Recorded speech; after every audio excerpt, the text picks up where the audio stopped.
Hello my dear students. Audio video सभी को ठीक आ रहा है? एक बार आप कंफर्म कर दें, फिर हम सेशन को शुरू करें। ऑडियो वीडियो एक बार आप कंफर्म कर दें, सबको ठीक आ रहा है? तो बीपीएससी एई की जो वैकेंसीज आई हैं उसके लिए काफ़ी क्वेरीज आ रही थी कि सर उसके बारे में डिटेल में बताएं, किस तरह से तैयारी करनी है, आरोहण पर क्या सपोर्ट अवेलेबल है। तो वन बाय वन सारी चर्चा हम इसमें कर लेंगे।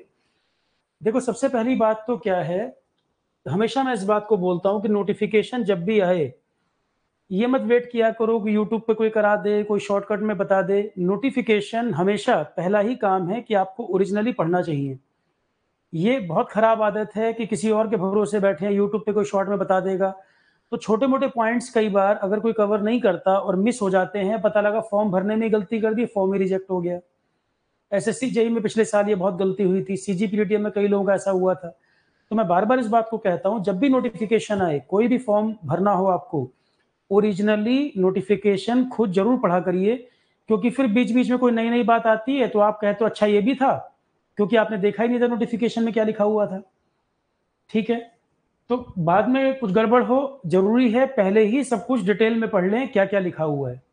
सबसे पहले दिन का काम ये है, ताकि वहां पर कंफर्म हो जाए कि मुझे ये फॉर्म भरना है या ये फॉर्म नहीं भरना है। सबसे पहला सवाल अपने आप से ये पूछना है। और जब कंफर्म हो जाए कि मुझे एग्जाम देना है तो 100% तैयारी आपकी किस तरह से होगी, फिर डाउट नहीं आना चाहिए कि फॉर्म भर दिए, तैयारी शुरू कर दिए, 1 महीने बाद डायलेमा सिचुएशन हो रही है, पेपर दूं कि नहीं दूं। ये नहीं होना चाहिए। माइंड हमेशा क्लियर होना चाहिए, जो करना है बिल्कुल क्लियर माइंड, कि 100% एफर्ट फिर हम उसमें दे पाए। ठीक, तो चाहे बीपीएससी एई की बात हो या किसी भी एग्जाम की बात हो, सबसे पहली बात हमने कहा नोटिफिकेशन को ओरिजिनली खुद आप डिटेल में पढ़ें, किसी और की वेबसाइट से नहीं। जो कमीशन ने नोटिफिकेशन दिया है डायरेक्ट उसको पढ़ें, ओरिजिनल। क्योंकि जितनी बार जो लोग उस पर वर्क करते जाएंगे उतना मैनिपुलेशन करते जाएंगे, डाटा उसमें से छांटते जाते हैं। जो चीजें मुझे इसमें डिस्कस करनी है मैं आपको बता दूं कि एग्जाम की रिक्वायरमेंट क्या है, आरोहण पर क्या अवेलेबल है, जिससे पहले ही क्लैरिटी रहे। आकाश, मैं सारे पॉइंट एक एक करके बता रहा हूँ, उसके बाद जो भी आपकी क्वेरी होंगी आप लिख दीजिएगा। यूट्यूब पे जो लोग देखेंगे वो कमेंट सेक्शन में पूछ सकते हैं। ठीक है, सबसे पहले तो देखें, जैसा कि मैंने आपसे कहा था कि वैकेंसीज आपको उन स्टेट में देखने को मिलेंगी जहां इलेक्शन होने वाले हैं, और सेंटर की भी वैकेंसी आएंगी। उसका रीजन ये है कि जो अभी लोकसभा इलेक्शन हुए उसमें क्लियर हो गया कि अनएम्प्लॉयमेंट एक बड़ा मुद्दा, यूथ बहुत नाराज है और वोट नहीं किया। सीटें घटने का ये बहुत बड़ा रीजन है, इसको कोई डिनाई नहीं कर सकता। महंगाई एक फैक्टर है, दूसरा फैक्टर यूथ का अनएम्प्लॉयमेंट बड़ा मुद्दा है। उसको किसी ने एक्सेप्ट किया हो चाहे ना किया हो, रिजल्ट में वो रिफ्लेक्ट हो गई बात। तो हर चीज का लॉजिक है। ये कारण है कि जो भी स्टेट के एग्जाम है, सेंटर के एग्जाम है, सब पे प्रेशर है। वैकेंसीज तो आपको देखने को मिलेंगी, पर कई जगह वैकेंसीज जबरदस्ती निकाली जाएंगी, वोट बैंक को लुभाने के लिए। लगे कि गवर्नमेंट कुछ कर रही है, कि इलेक्शन नहीं होता तो शायद वैकेंसी नहीं मिलती, और वैकेंसी दिखावे के लिए की जा रही है, हर तबके को खुश करने के लिए। वोट बैंक की पॉलिटिक्स का गेम है। हालांकि ये सेशन कोई पॉलिटिकल नहीं है, पर मैं अभी आपको कुछ पॉइंट बताऊंगा इसमें। देखो, सबसे पहले बीपीएससी में जो वैकेंसीज इन्होंने निकाली है, तो जिसकी जो ब्रांच है वो पहले ही क्लियर कर ले उसको ये एग्जाम देना है कि नहीं देना है। वैकेंसीज जो इन्होंने निकाली है, यहाँ पे क्लियर बाइफर्केशन दे दिया है। क्लियर बाइफर्केशन दे दिया है। सिविल हिंदी में है नोटिफिकेशन, थोड़ा सा बता दूं मैं, ये असैनिक मतलब सिविल की वैकेंसीज है ये वाली। सिविल की जो वैकेंसीज हैं 113 यहाँ लिखी हैं। मैकेनिकल की जो वैकेंसीज हैं वो लिखी हैं 5। सिविल में 113, मैकेनिकल में 5। नोटिफिकेशन मैंने टेलीग्राम वगैरह पे भी डाल दिया था, बीपीएससी साइट पे भी मिल जाएगा आपको, ओरिजिनली निकाल के देख सकते हैं। अब इसमें जो इन्होंने बाइफर्केशन दिया है उस पर जरूर ध्यान दीजिए। बाइफर्केशन में क्या कह रहे हैं, अनरिजर्व सीटें जो हैं वो 26, महिलाओं के लिए 9 जनरल कैटेगरी में। तो 35 सीटें तो जनरल कैटेगरी में हो गई, 26 हो गई जनरल, और 9 हो गई विमेन के लिए रिजर्व, 35% विमेन के लिए। सिमिलरली एससी कैटेगरी में 28 सीटें हैं, 21 कॉमन और 7 सीटें reserve for women. ST category में 4 सीटें हो गई एसटी कैटेगरी में, बाकी वो मेल के लिए, और विमेन के लिए रिजर्व हो गई 1। ठीक, इस तरह से ओबीसी और ये सारे कैटेगरी इन्होंने आर्थिक रूप से कमजोर EWS वगैरह मिला के 113 बाइफर्केशन दे दिया। तो समझ में आ रहा है कि मेन तो ये एग्जाम सिविल के लिए है, पहली बात क्लियर हो गई। मैकेनिकल में टोटल 5 सीटें हैं, उसमें भी देखेंगे जनरल में 1 सीट है, कई सब में 0 सीटें हैं, फिर ओबीसी कैटेगरी में 2 सीटें हैं, यहाँ पर ये पिछड़ा वर्ग वाले में देखो 2 सीटें 1 सीटें, तो टोटल 5 ही सीटें हैं मैकेनिकल में। तो मैकेनिकल देना है कि नहीं देना है वो तो पहले ही डिसाइड हो जाएगा यहाँ पर। और सिविल कैटेगरी में जिनको एग्जाम देना है तो मेन तो सिविल वाले ही हैं जिनको ये एग्जाम भरना होगा फॉर्म। जहां तक मैं समझ पा रहा हूँ सिविल इंजीनियरिंग वाले ही बच्चे हैं जिनको ज्यादातर ये पेपर देना है। उसमें भी कॉन्ट्रेक्चुअल जो लोग काम कर रहे हैं अलग अलग विभागों में बिहार गवर्नमेंट में, तो रिजर्व जो कॉन्ट्रेक्चुअल वाले हैं उनको भी कुछ प्रकार के बेनिफिट्स दिए जाएंगे मार्क्स में। ये सीटें दे दी, इसके बाद भी कॉन्ट्रेक्चुअल वालों को कुछ यहाँ पे बेनिफिट्स दिए जाएंगे, वो भी आगे मेंशन कर रखा है। तो इन चीजों को क्लियर करते हुए चलें। बाइफर्केशन देखकर ही आपको पता चल रहा है कि एक तो नंबर ऑफ सीटें बहुत ज्यादा नहीं है, तो एक तो जबरदस्ती निकाला हुआ एग्जाम, जो मेरी जो समझ है वो ये कहती है कि जबरदस्ती निकाला हुआ एग्जाम, क्योंकि अगले साल चुनाव है तो दिखना चाहिए वैकेंसी आ रही है। राजनीति ने किसी स्टेट को सबसे ज्यादा बर्बाद अगर इंडिया में किया है तो बिहार है, मुझे कहने में कोई संकोच नहीं है और कोई हिडन चीज नहीं है। इतना माइग्रेशन होता है, लोगों को बाहर जॉब के लिए जाना पड़ता है, किस किस सिचुएशन में काम करना पड़ता है, इसीलिए तो कि वहां पे रोजगार जनरेट नहीं हुए। और जो मर्जी पार्टी आई हो, कोई पार्टी रही हो इतिहास में, अगर काम हुआ होता तो माइग्रेशन रुकता। माइग्रेशन इतना ज्यादा, जॉब नहीं है, लोगों को अपनी फैमिली को छोड़ के बाहर रहना पड़ता है, खुशी से तो रहते नहीं होंगे। तो जो एक समय में इतना समृद्ध राज्य था, एजुकेशन का इतना बड़ा हक था, और अभी भी गवर्नमेंट जॉब्स को लेकर सबसे बड़ा चार्म अगर इंडिया में देखे तो 3-4 राज्य हैं, यूपी, बिहार, राजस्थान, ये नॉर्थ इंडिया और ईस्ट इंडिया का जो एरिया है, यही ज्यादा चार्म है यहाँ पर गवर्नमेंट जॉब्स को लेकर। और गवर्नमेंट जॉब्स की हालत ऐसी कर रखी है, अब ये जबरदस्ती वैकेंसीज लग रहा निकाली है, वैकेंसीज क्योंकि कम है, जो सीटें आनी चाहिए उसके मुकाबले सीटें बहुत कम है, और चुनाव के चक्कर में लग रहा निकाला गया है, कैटेगराइजेशन देख के ही पता लग रहा है। ठीक है, तो राजनीति सबसे ज्यादा बर्बाद जिस राज्य को किया वो बिहार है, कि इतने साल हो गए गरीबी, भुखमरी, गरीबी, बीमारी, इन चीजों से उबार नहीं पा रहे। राजस्थान की भी स्थिति ठीक नहीं थी, यूपी की स्थिति भी ठीक नहीं थी, पर बाकी जगहों पे फिर भी सिचुएशन में कुछ तो वर्क हो रहा है, यहां तो लगता ही नहीं कुछ हो रहा है। जो हालत है, कम से कम राजनीति कर रहे हैं, वोट बैंक की बातें कर रहे हैं, जो चुनाव कैंपेनिंग करेगा लगता है आज ही डेवलप कर देगा, और एक के बाद दूसरी गवर्नमेंट चेंज होती जाती है पर हालात नहीं बदलते, स्थिति वहीं की वहीं रहती है। लोगों का जो लाइफ स्टैंडर्ड सुधरना चाहिए, बेनिफिट मिलने चाहिए, वो नहीं दिख रहे। कि एक एक जॉब के लिए बच्चे परेशान हो रहे हैं, यहां भाग रहे हैं, वहां भाग रहे हैं, एक एक जॉब के लिए तरसा रखा है। यूपी में भी हालत कोई बहुत अच्छी तो नहीं, 11 एग्जाम कुछ समय में लीक हुए। इंडियन एक्सप्रेस की रिपोर्ट, टोटल एग्जाम की अगर इंडिया में बात कर रहे हैं 40 से ऊपर पेपर लीक हुए। तो गवर्नमेंट जॉब्स को लेकर जो सबसे बड़ा चार्म है, यूपी, बिहार, राजस्थान, एमपी, 3-4 राज्यों में ज्यादा है स्टेट इसको वैकेंसीज को लेकर, और उसमें भी वैकेंसी आना मुश्किल, जो आ रही है लीक हो रही है, फिर री एग्जाम कर रहे हैं, बच्चों का समय बर्बाद, पैसा बर्बाद, ट्रैवलिंग में टाइम बर्बाद, और एक उम्मीद लगाए हुए कि जॉब मिल जाए, उसमें भी वोट बैंक को लुभाने के लिए वैकेंसी निकालना, उसको भी इस तरह से बाइफेयर कट करना कि कुछ बचे ही ना, बस दिखावे के लिए वैकेंसी लगे देखने में। ठीक है, तो जो जिसके लिए है पहले ही वो चेक कर ले। अब कुछ लोग इस तरह सोचेंगे इस बात को, सर रिजर्वेशन का कोई फायदा नहीं मिल रहा। देखिए पिछले 5 साल में उठा के देखोगे, कुछ एग्जाम तो ऐसे हैं जहां ओबीसी की कट ऑफ जनरल को क्रॉस कर गई, एससी और ओबीसी कट ऑफ में बहुत गैप नहीं रह रहा है अब। तो रिजर्वेशन का भी बेनिफिट जिन लोगों को मिल रहा था, क्या वो वाकई में अब वो बेनिफिट भी मिल रहा है? फिर उसके बाद इलेक्शन के टाइम में caste within the caste divide करते जाएंगे, रिलीजन के नाम पे, कास्ट के नाम पे, रीजन के नाम पे, फिर caste within the caste करके डिवाइड करते जाएंगे, वोट बैंक पॉलिटिक्स के चक्कर में समाज का कबाड़ा कर देंगे। और उसके बाद भी जो बेनिफिट समाज को मिलने चाहिए मिलेंगे किसी को नहीं, सिलेक्टेड लोग जो ऊपर बैठे वही फायदा लेंगे, बाकी क्राउड को कुछ नहीं मिलना। हालत तो वही है। और नहीं तो एग्जाम लीक होंगे, कुछ होंगे तो कबूलना भी नहीं, एडमिट भी नहीं करना कि हाँ गड़बड़ी हो रही है। दूसरी बात यह है, तो सबसे बड़ी बात सिविल की ही वैकेंसीज यहां पर थोड़ी बहुत दिख रही हैं, तो डिसाइड कर लीजिए। बाइफर्केशन इन्होंने दे दिया है, किसको तैयारी करनी है किसको नहीं करनी है। सिविल की वैकेंसीज ठीक ठाक है, तो सिविल इंजीनियरिंग वाले बच्चे तो काफी भरेंगे इसको, क्योंकि स्टेट की वैकेंसीज है और स्टेट में भी सिविल की वैकेंसीज हैं। क्या वैकेंसीज बहुत ज्यादा है? नहीं, वैकेंसीज जितनी होनी चाहिए तो उसकी तुलना में बहुत कम है। ठीक है, और चुनाव है तो उस चक्कर में दिख भी रही, चुनाव ना हो तो क्या पता ये भी ना दिख रही होती। कुछ और वैकेंसीज भी आएंगी, पर ये पहले ही नोटिफिकेशन से क्लियर करो देना है कि नहीं देना। अगर पेपर देना है तो फिर 100% तैयारी शुरू करने के बाद सेल्फ डाउट नहीं आना चाहिए। फिलहाल आप ये दिमाग में रखिए, एक एक दो दो वैकेंसीज के पीछे मैं नहीं कहूंगा कि भागो। कम से कम मैं उन लोगों में से नहीं होगी, मैं आपसे कहूंगा कि 2 सीटें आई हैं उसके पीछे 100% एफर्ट कर दो। नहीं, हाँ 20-25 सीटें हैं, बिहार के लोकल आप हैं, तैयारी ठीक ठाक है तो एग्जाम दे सकते हो। एक एक दो दो सीट की वैकेंसी में कभी नहीं बोलता टाइम बेकार करो। तैयारी करनी है तो नंबर ऑफ सीट सिग्निफिकेंट होनी चाहिए, इसके लिए तैयारी करना है। मैं कभी नहीं आपसे कहूंगा कि एक सीट है तो आपको तो एक ही सीट चाहिए सेलेक्ट होने के लिए। फर्जी मोटिवेशन की बातें मेरे से एक्सपेक्ट मत करिए। ठीक ठाक वैकेंसीज होंगी तो एग्जाम देना चाहिए। तो सिविल वाले तो दे सकते हैं, मैकेनिकल के लिए मुझे कुछ दिख नहीं रहा है इसके अंदर कि मैं कहूं आपसे। उसके बाद भी किसी को कन्विक्शन लगे, बहुत अच्छी तैयारी हो, ये आपका अपना डिसीजन, आपको करना है कि नहीं। दूसरी बात आती है ग्रेड पे वगैरह इन्होंने लिख दिया है, पढ़ना सब कुछ, मैं मेन चीजें बता रहा हूँ। नोटिफिकेशन पूरा जरूर पढ़ना जिसको फॉर्म भरना है। एज इन्होंने बता दिया, देखो मिनिमम 21 से ऊपर तक के लिए है 37, अनरिजर्व के लिए 37 तक का, रिजर्व कैटेगरी के लिए बेनिफिट्स कुछ और भी दिए हैं, एज रिलैक्सेशन वगैरह दिए हैं।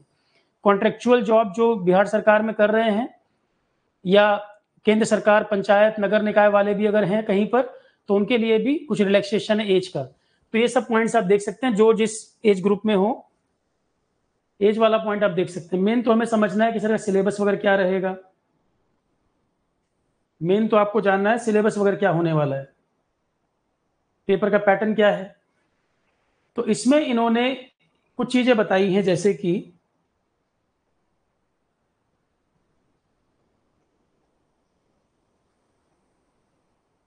देखो, एक तो इन्होंने यहां ये लिख दिया है, मेन पॉइंट डिस्कशन आप इस पे चाहते हैं, और फॉर्म निकला भी अभी इसलिए 3-4 महीने बाद, कम से कम 4 महीने तो लगेगा एग्जाम मान लो। तो अभी जून आ गया, सीधा अक्टूबर के आसपास चला जाएगा। तो मैंने बताया कि अगले साल चुनाव है, उससे पहले पहले प्रोसेस पूरा करेंगे, ताकि चुनाव के समय उससे पहले रिक्रूटमेंट लगे, लोगों को लगे कि हाँ वैकेंसीज आई थी, क्योंकि ये मुद्दा बनेगा चुनाव में, सीधी सी बात है। तो पेपर रिजल्ट आते आते चुनाव तक समय आ जाएगा, उसके नजदीक ही सारा कुछ हो रहा होगा। 4 महीने मान के चलें कि पेपर होने में 4 महीना फॉर्म आने के बाद से, मतलब अभी नोटिफिकेशन के बाद से। अब इसमें इन्होंने बताया कि 4 पेपर तो होंगे। अब देखो सीटें देनी नहीं है, सीटों में भी इतना बाइफर्केशन करके बचना कुछ नहीं। अब उसके बाद भी पेपर कराएंगे बिल्कुल नासा के लेवल का, पेपर की नॉलेज चेक करनी है नासा के लेवल की। वैकेंसी नहीं देंगे, पर जो सिलेबस हम पूछेंगे वो नासा से बनवा के लाएंगे। 4 पेपर मैंडेटरी होंगे, 2 ऑप्शनल होंगे। मेहनत हम इतनी करवाएंगे बच्चों से, 4 मैंडेटरी पेपर सबको, सबके लिए, और 2 ऑप्शनल। इसमें भी क्या क्या रहेगा, सामान्य अंग्रेजी, सामान्य हिंदी, सामान्य अध्ययन और general engineering. 4 paper objective. Optional वाले भी जो हैं, ऑप्शनल में 2 ऐच्छिक प्रश्न पत्र, वस्तुनिष्ठ, ये भी ऑब्जेक्टिव होगा। मतलब 4 मैंडेटरी पेपर, 2 ऑप्शनल, सारे के सारे ये ऑप्शनल होने हैं, कन्वेंशनल पेपर इसमें नहीं है। 4 आपके अनिवार्य और 2 ऐच्छिक पत्र जो हैं ये सब ऑप्शनल पेपर हैं। सामान्य अंग्रेजी और हिंदी ये क्वालिफाइंग नेचर का है, बस ये आपका मेरिट में नहीं जुड़ेगा। सामान्य अंग्रेजी और सामान्य हिंदी ये दोनों पेपर आपके ऑब्जेक्टिव होने हैं और ये क्वालिफाइंग नेचर के हैं। पासिंग मार्क्स भी 30 नंबर रखा गया है, मतलब 100 में से 30 नंबर आपको मिनिमम ये इंग्लिश लाना है, और हिंदी में भी 30 नंबर लाएंगे, तब आप इसको क्वालिफाई करोगे। ये कट ऑफ में तो नहीं जुड़ेगा, मेरिट में तो नहीं जुड़ेगा, पर ये पासिंग मार्क्स लाने हैं, इसके बाद ही आपके बाकी मार्क्स जोड़े जाएंगे, बाकी नंबर काउंट होंगे। तो इंग्लिश हिंदी लैंग्वेज वाला जो पेपर है सिर्फ क्वालिफाई करने की बात है।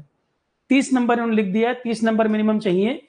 ये न्यूनतम 30 नंबर लाना मैंडेटरी होगा इंग्लिश हिंदी में। दोनों के लिए मैं बता देता हूं कैसे पढ़ सकते हैं। आरोहन पे इंग्लिश हिंदी दोनों अवेलेबल है, पर आप अब इंग्लिश हिंदी ये 2 ऐसे सब्जेक्ट है, जैसे हिंदी की मैं बात करूं, हिंदी में कोई कुछ भी पढ़ाए, आरोहन पे भी लेक्चर अवेलेबल है इंग्लिश हिंदी के। इंग्लिश तो काफी सीनियर टीचर हैं, सिविल्स के इंस्टीट्यूट में पढ़ाते हैं सीसेट के लिए, उन्होंने ही कराया है। पर इंग्लिश कोई ऐसी चीज तो नहीं है ना कि पूरी डिक्शनरी को याद करा देगा 15 दिन में। इसमें हिंदी का जो बात है, यूपी और Bihar, Rajasthan, MP, UP, Bihar, Rajasthan, MP, कम से कम ये 4 स्टेट के बच्चे ये तो नहीं कह सकते कि हमको हिंदी नहीं आता। अगर ये कह देंगे कि हमको हिंदी नहीं आ रही है तो बड़ी चिंता की बात है। तो कुछ पढ़ाया जाए नहीं पढ़ाया जाए, पर हिंदी में आप ये नहीं बोल सकते कि मैं 30 नंबर भी नहीं ला पा रहा हूँ 100 में से। अगर स्टेट एग्जाम दे रहे हो और हिंदी आपको नहीं आ रही है तो अपने आप में बैठ के विचार करने की बात है कि स्टेट एग्जाम फिर दे क्यों रहे हो। हिंदी अगर किसी से नहीं बन रहा, खासकर यूपी, बिहार और राजस्थान, एमपी वाले बच्चों से, तो सामान्य हिंदी जिन पेपरों में आ रही है आप आराम से कर सकते हैं। कुछ क्लासेस आरोहन पे भी अवेलेबल हैं, पर मुझे लगता नहीं कि हिंदी किसी को पढ़ाने की बात पड़ेगी। एक बुक मैं बता देता हूँ कि बेसिक आपको रिवाइज करने की बात है, और हिंदी आप 3-4 दिन में बैठ के बहुत अच्छा तैयार, 4 दिन भी बैठ जाओगे, 5-6 घंटे अगर दे दोगे हिंदी, क्योंकि आपको नेचुरल भाषा आपको आती है।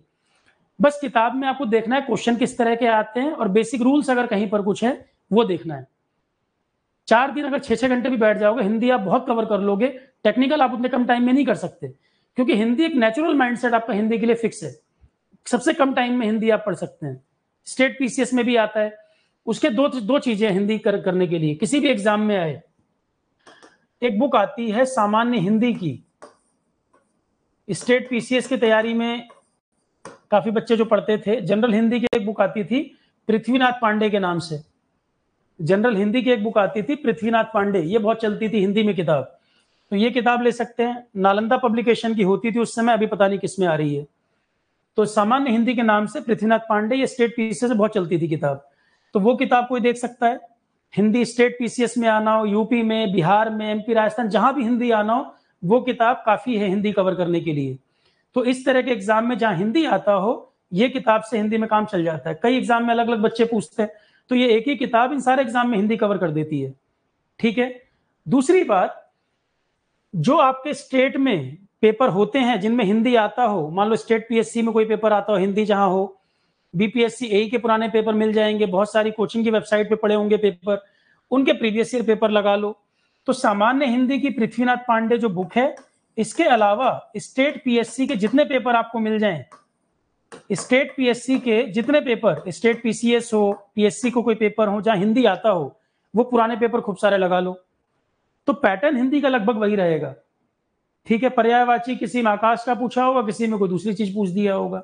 पॉइंट ये है कि हिंदी के लिए ये सोर्स काफी है, इससे आज जरूरत हिंदी में नहीं पड़ती।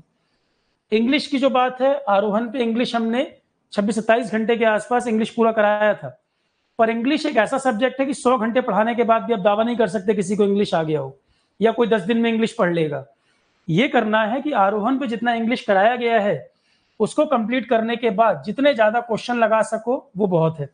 अब क्योंकि इंग्लिश में एक्सपर्टीज हो जाएगा इतनी जल्दी वो मैं नहीं कह सकता हूं, पर 30 नंबर जो क्वालिफाई है उससे ऊपर आराम से ला सकते हो।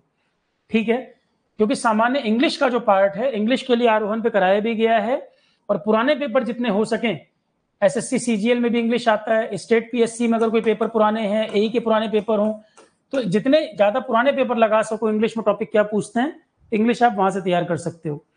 अगर इंग्लिश में किताब की कोई बात करोगे तो how to write correct English के नाम से आरपी सिन्हा की शायद बुक आती थी, एक बार चेक कर लेना। How to write correct English के नाम से बुक आती थी, जहां तक मुझे याद है आरपी सिन्हा, ये ठीक किताब होती थी, how to write correct English, एक ये बुक आती थी आरपी सिन्हा, ऑथर जहां तक मुझे याद है यही है, चेक कर लेना एक बार। तो ये इंग्लिश के लिए बेसिक आरोहन पे क्लासेस हो गई। किताब जरूरत नहीं पड़ेगी मेरे हिसाब से, पुराने पेपर लगाओ ज्यादा जरूरी है, पर अगर किसी को बुक की जरूरत पड़े, कोई आगे भी पढ़ना चाहे तो ये किताब देख सकता है। ये तो हो गया आपका लैंग्वेज का पेपर। तीसरा आ गया जीएस। जीएस में आरोहन में जितना कराया गया है सबको ऑलरेडी कंफर्म है, ये जहां तक मुझे पता है कि जीएस में लेकर आरोहन पे जितना कराया उससे जरूरत नहीं है। थ्योरी कंप्लीट, क्वेश्चंस भी ऑलरेडी मैंने करवाए भी हैं, अभी और करवाने भी हैं। अभी लाइफ साइंस लाइव लेक्चर में चल भी रहा है, जुलाई में पॉलिटिक्स शुरू होना है, फिर प्रीवियस बैच की रिकॉर्डिंग भी अवेलेबल है। तो जीएस को लेकर तो आरोहन पे जितना कंटेंट है उससे जरूरत आपको है नहीं। है इंग्लिश भी, हिंदी भी। इंग्लिश हिंदी में मैंने अप्रोच बता दी। जीएस को लेकर आपको यहाँ वहां कहीं भागना नहीं है, जितना आरोहन पे कराया बहुत है। आप बीपीएससी एई के पुराने पेपर और देख सकते हो साथ में।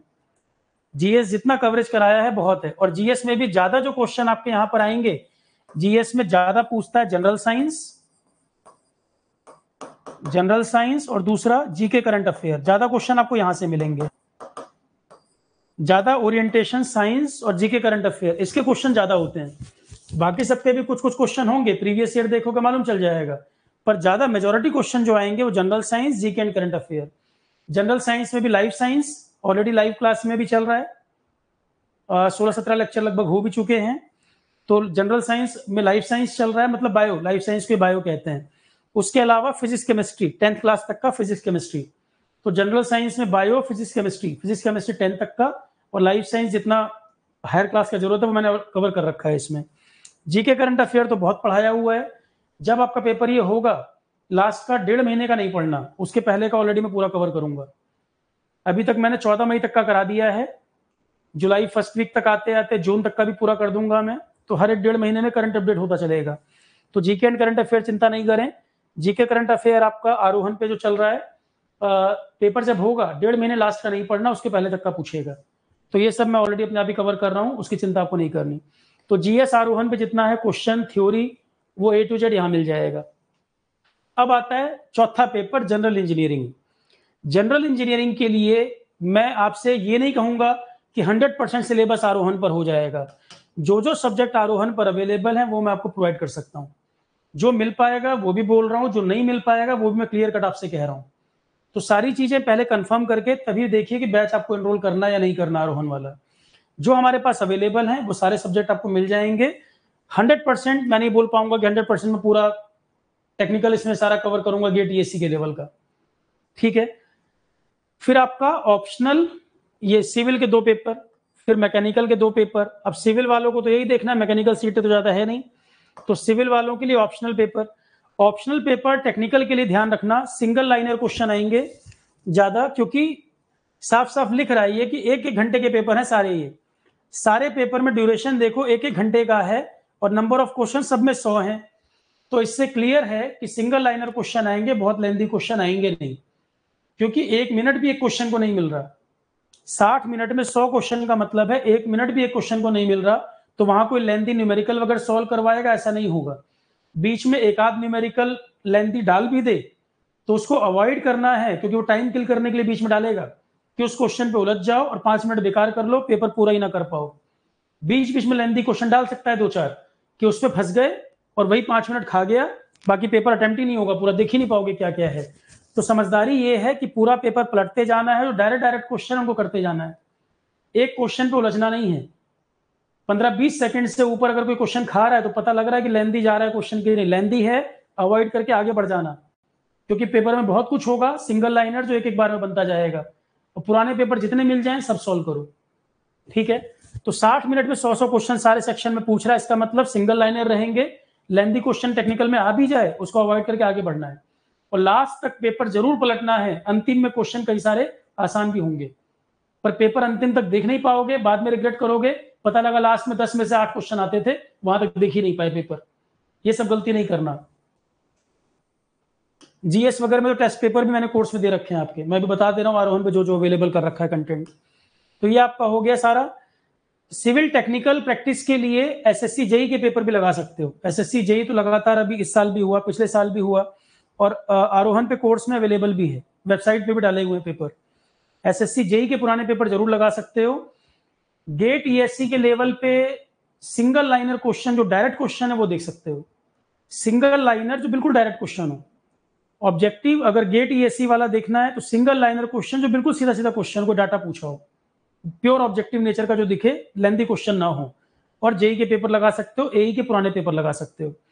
तो ये 3-4 पेपर देख सकते हो, एई के पुराने पेपर, एसएससी जेई के पेपर, और गेट ईएससी में जो बिल्कुल सीधा क्वेश्चन है, टाइम टेकिंग ना हो, जो उस तरह के पुराने क्वेश्चन, वो सब आपको वहां से उठा, ये भी वहीं से उठाएंगे। बहुत ज्यादा कोई पेपर बनाएंगे ऐसा नहीं है, या जो आपकी मेन किताबें ऑब्जेक्टिव पे चलती हैं वहीं से उठा के छाप देंगे पेपर। कई किताबों में खुरमी उर्मी कुछ टेक्निकल या नहीं, किसमें मैकेनिकल या किसमें पढ़ते हैं पता नहीं, कई एग्जाम में तो उसी से क्वेश्चन डाल देते हैं। ये खुरमी वाली किताब किसमें है, वो मैकेनिकल सिविल किसकी है, कई बार उसमें से क्वेश्चन डालते उसमें आंसर गलत है, गलत ही आंसर छाप देते हैं। तो इससे अच्छा है कि जेई के पुराने पेपर सॉल्व पड़े हुए, गेट ईएससी के डायरेक्ट क्वेश्चन वाले जो टाइम टेकिंग ना हो वो, और एई के पुराने पेपर जितने मिल जाएं, यूपी के बिहार के, टेक्निकल तो नहीं यूपी बिहार का, वो तो कोई भी लगा सकता है, यूपीपीएससी एई के और आपके बीपीएससी एई के पुराने जितने मिल जाएं टेक्निकल क्वेश्चन वहां से उठा सकते हो। ठीक है, उनको प्रैक्टिस जरूर करना। टेक्निकल आप देखोगे क्वेश्चन में रिपीटेशन भी मिलेगा, क्वेश्चन में आपको। संविदा वालों के लिए इन्होंने क्लियर कट लिख दिया है, कॉन्ट्रेक्चुअल जॉब में जो लोग हैं उनके लिए लिख दिया है इन्होंने। देखो 100 में से 75 मार्क्स तो उनके वो लिए जाएंगे जो वो स्कोर करेंगे पेपर में, एग्जाम के अंदर जो वो स्कोर करेंगे 75 मार्क्स तो वहां से लिए जाएंगे। और जो कॉन्ट्रेक्चुअल वर्क उन्होंने जितने समय तक किया है उसके आधार पे जो मार्किंग की जाएगी, मैक्सिमम से मैक्सिमम 25 मार्क्स तक हो जा सकता है, इससे ऊपर नहीं। ठीक है, 5 अंक से लेके 25 अंक तक ये रेंज है। कॉन्ट्रेक्चुअल वर्क जो इन्वॉल्व है, कहीं पर कितने साल तक उसने काम किया है प्रति कार्यरत वर्ष के हिसाब से 5 अंक से लेके 25 अंक तक की रेंज है। ऐसा नहीं होगा कि 50 नंबर कॉन्ट्रेक्चुअल काम किया 10 साल तो दे देंगे, नहीं। 5 नंबर से शुरू करते हुए 25 नंबर तक की रेंज होगी। लिखा भी है प्रति कार्यरत वर्ष के लिए 5 अंक। हर साल कॉन्ट्रेक्चुअल जो काम किया है उसके लिए 5 अंक जोड़े जाएंगे और मैक्सिमम 25 अंक तक ये उसको बेनिफिट मिल सकता है, उसके बाद नहीं। तो रिटन एग्जाम में जो परफॉर्म किया 75 और कॉन्ट्रेक्चुअल काम के लिए हर साल के लिए 5 मार्क्स के हिसाब से मैक्सिमम 25 तक, क्योंकि कॉन्ट्रेक्चुअल वाले भी लगातार विरोध करते रहे हैं। मैंने बताया ना चुनाव की बात मैंने क्यों की। चुनाव के लिए मैंने कहा कि चुनाव के लिए अभी कॉन्ट्रेक्चुअल वालों का बड़ा विरोध है बिहार में, तो उनको भी कंसिडर किया स्पेशली, और अच्छा खासा वेटेज भी मिल रहा है इस चीज में। खुरमी सिविल की है ना, हाँ, तो वो खुरमी वाली किताब अगर सिविल की है तो कई बार उसमें से ऑब्जेक्टिव बहुत बनते हैं, पर उससे पहले एसएससी जेई के पुराने पेपर, यूपी एई, बिहार एई के पुराने पेपर, मतलब बिहार के टेक्निकल एग्जाम जो होते हैं उससे पहले फॉलो करो। बिहार के टेक्निकल एग्जाम जो है उनके पुराने पेपर, एई जेई जो भी अवेलेबल है, यूपी के लगा सकते हो, एई के पुराने पेपर, एसएससी जेई के पुराने पेपर लगा सकते हो, क्योंकि टेक्निकल तो कॉमन है। गुप्ता एंड गुप्ता, हाँ, इस तरह की जो किताबें आप बता रहे हैं वो आपको मालूम होगा सिविल वालों को कि ऑब्जेक्टिव बहुत एग्जाम में कुछ 1-2 किताबें वहां से पूछता है। तो अगर वो सिविल में जो किताबें आप 1-2 बोलते हैं वहां से कॉपी करते हैं, उससे बेटर है पहले पुराने पेपर एक्चुअल लगाओ, उतने प्रैक्टिस कर लो, उसके बाद कोई किताब की बात करो तो समझ में आता है। केटीएससी के पुराने पेपर में डायरेक्ट क्वेश्चन वाले ले सकते हो, वहां से भी कुछ क्वेश्चन मिलेंगे आपको। पर ये जरूर ध्यान रखना बीच बीच में लेंथी क्वेश्चन डालेगा अगर टाइम किल करने के लिए, कट ऑफ को नीचे लाने के लिए, उसमें उलझ गए तो गया पेपर। खासकर ये ध्यान, टाइम क्योंकि नहीं है इसमें, 60 मिनट में 100 क्वेश्चन, पढ़ने में ही क्वेश्चन समय चाहिए पहले तो सीधे सीधे टिक करने वाला पेपर है, टाइम देने वाला पेपर नहीं कि बहुत एक क्वेश्चन है 5 मिनट लगाने बैठो यहाँ पर। पेपर के हिसाब से तैयारी होगी। ठीक है, तो कॉन्ट्रेक्चुअल का इन्होंने बता दिया, बाकी डिटेल कोई देखना चाहे तो आगे जाके पूरा डिटेल चेक करे।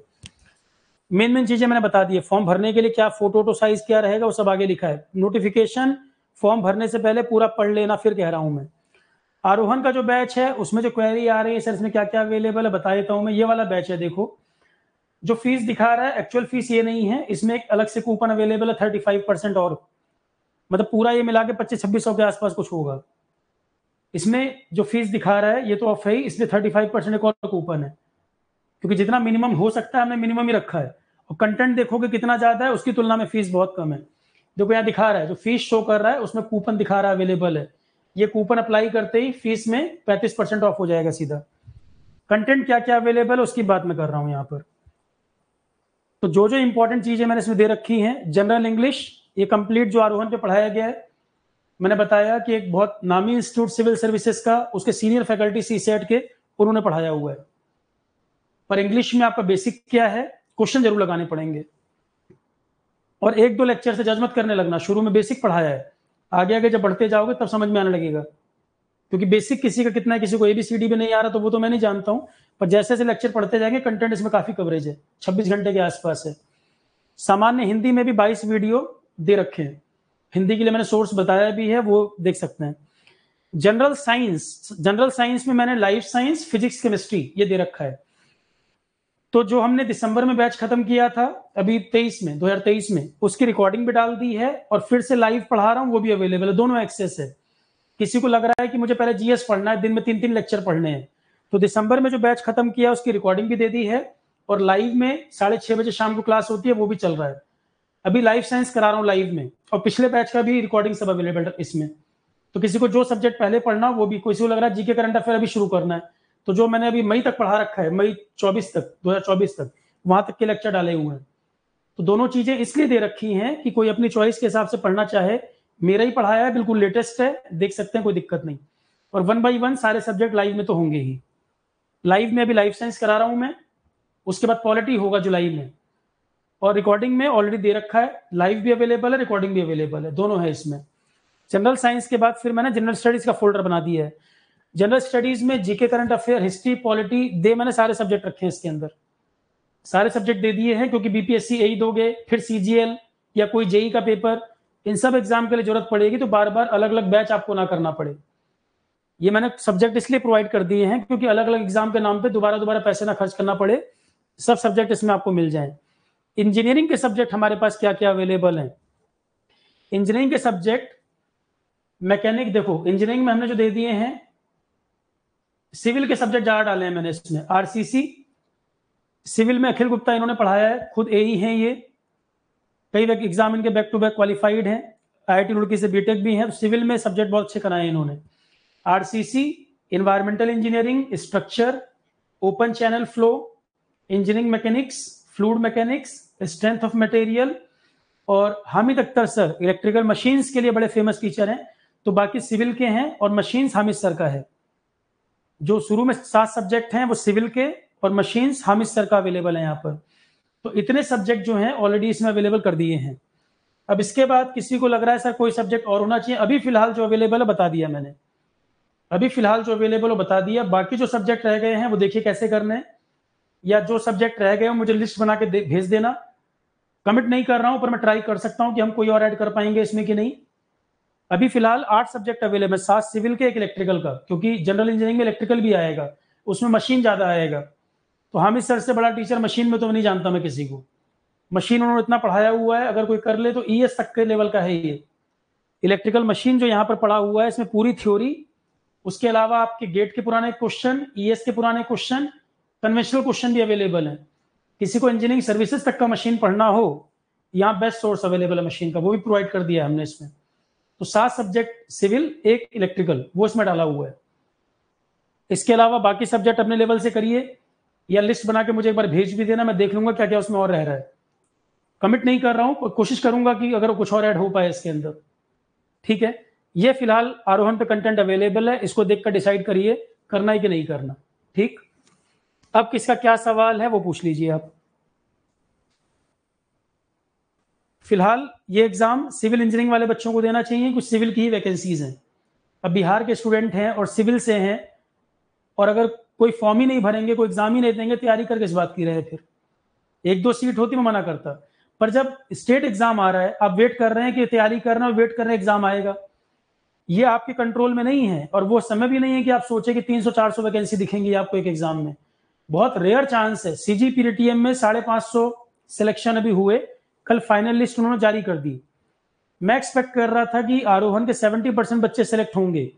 पूरी लिस्ट जब मैंने देखी है, 70% से भी ज्यादा है स्टूडेंट। तो सबसे बड़ी खुशी की बात तो ये हुई कि देखो, एक बहुत बड़ा क्राउड, 550 अगर वैकेंसी निकली और 550 बच्चा फाइनल सेलेक्ट हो गया। हालांकि एनटीए ने बहुत गड़बड़ किया इस एग्जाम में, पर कम से कम इतने बच्चों का स्ट्रगल खत्म हुआ।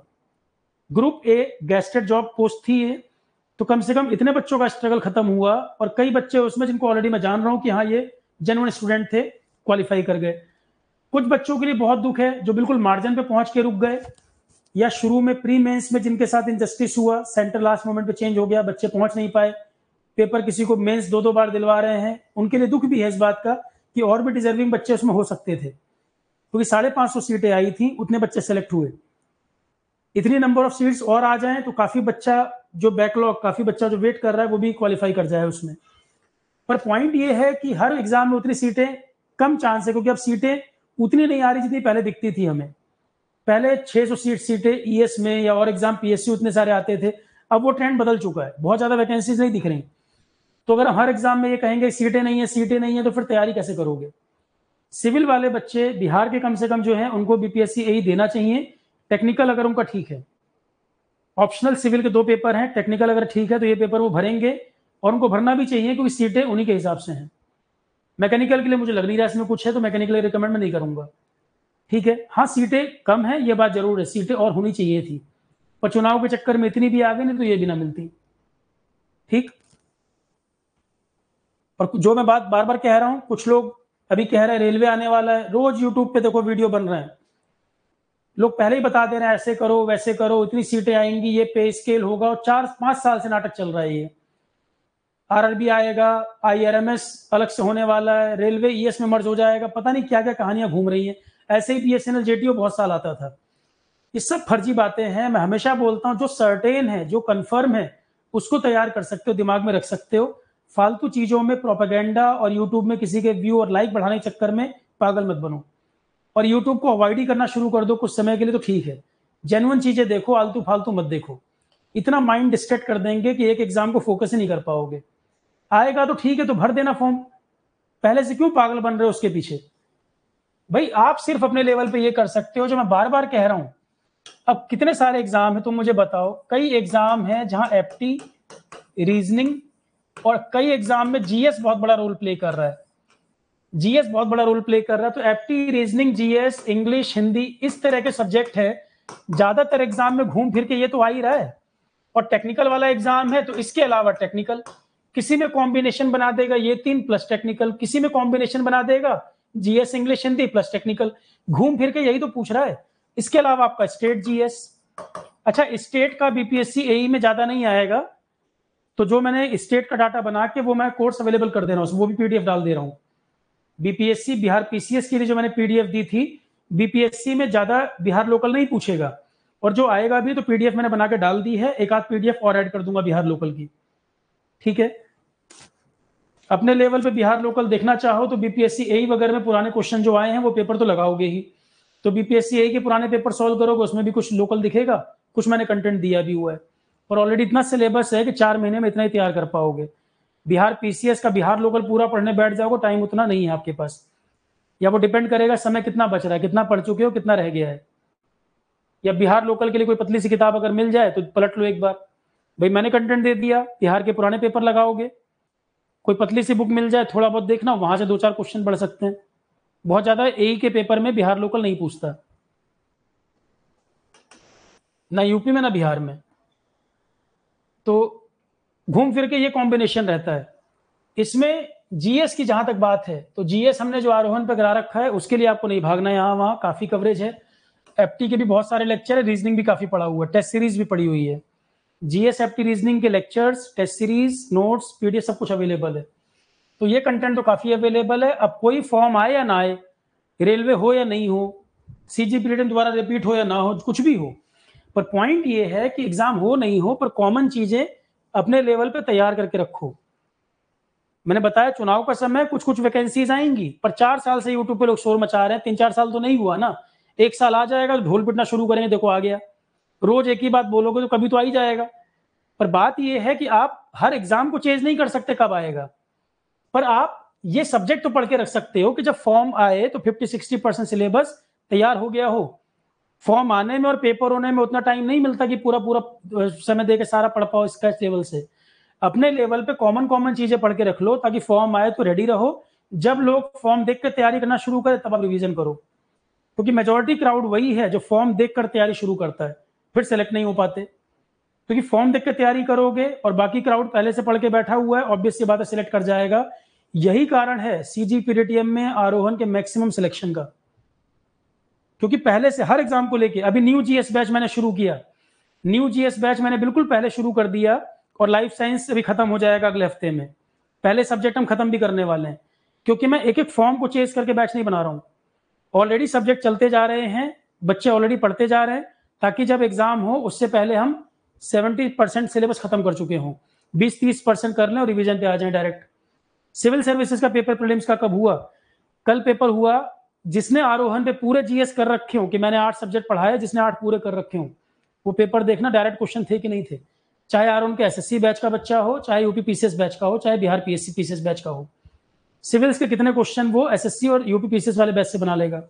सिर्फ फायदा इस बात का क्योंकि हमने समय दिया, सारे सब्जेक्ट को सीक्वेंस में पढ़ा, टाइम देकर पढ़ा, हड़बड़ी नहीं की, और क्वेश्चन भी करवाए, टेस्ट पेपर भी दिए। सिस्टमैटिक पढ़ोगे तो क्यों नहीं बनेगा। और बच्चों ने बताया कि जिन जिन पॉइंट पे एम्फेसिस दे रहे थे आपकी ये पूछा वो क्वेश्चन मिले। वो इसीलिए कि टाइम देना पड़ेगा। एक ही चीज है, ऑलवेज स्टार्ट अर्ली। तैयारी करनी है या नहीं करनी है? नहीं करनी, कुछ और करना है, प्राइवेट करना है, एमटेक करना है, वो करो। तैयारी करनी है तो फिर कंफ्यूजन नहीं होना चाहिए। सबसे खतरनाक चीज है कि एक साल निकाल दिया फिर डिसाइड कर रहे हैं कि मैं तैयारी ना करता तो ठीक रहता। समय खराब करने के बाद नहीं, करना है तैयारी तो 100% एफर्ट दो, नहीं करना तो कुछ और कर लो। माइंड क्लियर रखो अपना। कोचिंग वालों के चक्कर में मत पागल बनना कि कोचिंग वाले आपको रोज बता रहे हैं रेलवे आने वाला है, ये आने वाला है, और बेवकूफ बन के तैयारी कर रहे हैं, कोचिंग में पैसा भी खराब कर रहे हैं, समय खराब कर रहे हैं, 4 महीना बेवकूफ बन रहे हैं। किसी के कहने पे मत जाओ। ये सवाल अपने आप से पूछो, करना है कि नहीं करना है। यदि करना है तो करो, नहीं करना बिल्कुल नहीं करो। पर यह सवाल अपने आप से पूछना है, दूसरे को देख कर नहीं। सब तैयारी करो तो मैं भी तैयारी करूंगा। आप उस दौर में जी रहे हैं जब डिस्ट्रैक्शन बहुत सारे हैं। सबसे बड़ा डिस्ट्रैक्शन तो सोशल मीडिया। हर चमकती हुई चीज सोना नहीं होती है, पर आपको ऐसा दिखाया जाता है हर चीज बढ़ा चढ़ा के कि आपको लगता है कि हर व्यक्ति बहुत टैलेंटेड है, हर आदमी बहुत ज्ञानी है, और सामने ऐसी चमकती दुनिया दिखाई जाती है कि सब कुछ बढ़िया ही चल रहा है सब जगह। फेल्योर के बारे में कोई बात ही नहीं करता। जो डार्क फैक्ट्स हैं उसके बारे में कोई बात ही नहीं करेगा कि 5 साल कोई गैप करके तैयारी कर रहा है, उसके बाद उसका क्या हुआ, या उसके पास क्या ऑप्शन बचे।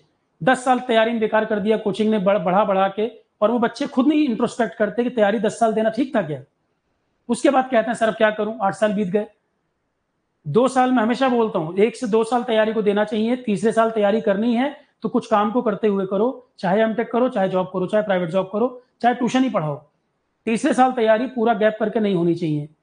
पहले साल तैयारी करो, लग रहा है क्लोज पहुंच रहे हैं एग्जाम के, तब दूसरा साल देना समझ में आता है कि 5% रेंज में रह गए, पॉइंट से रह गए।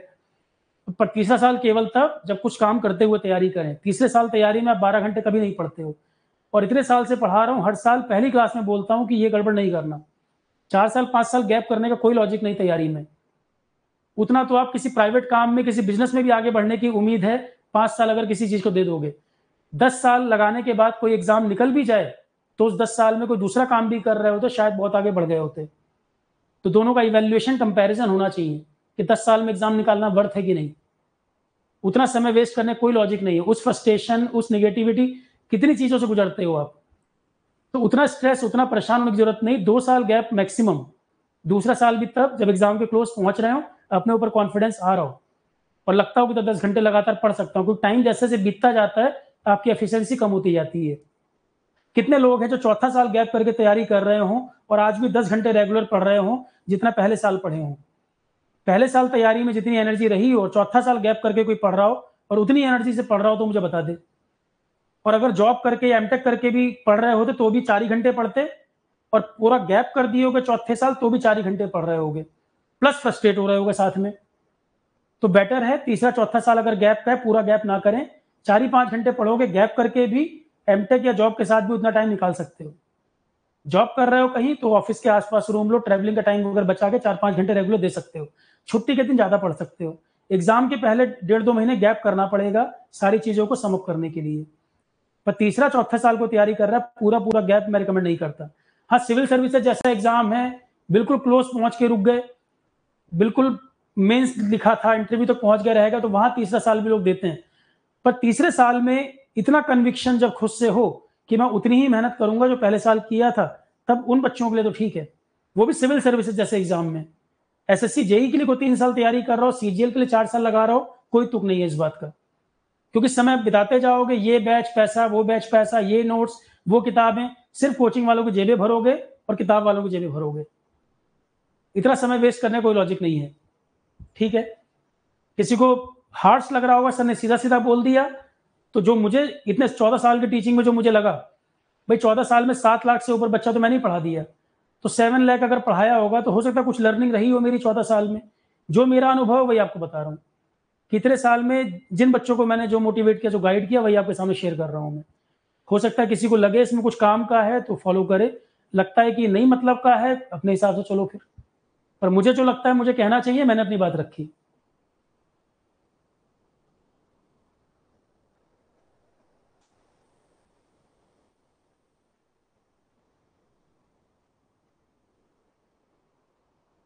आकाश, मैंने आपको बता दिया जो वैकेंसीज हैं उसमें उन्होंने कैटेगरी डिवाइड कर दी है, उसमें भी उन्होंने बता दिया है कि कॉन्ट्रेक्चुअल के लिए क्या कितना बेनिफिट रहेगा। अब उतने के बाद तुम्हें लग रहा है कि तुम्हारे लिए कुछ है, तब डिसाइड करना।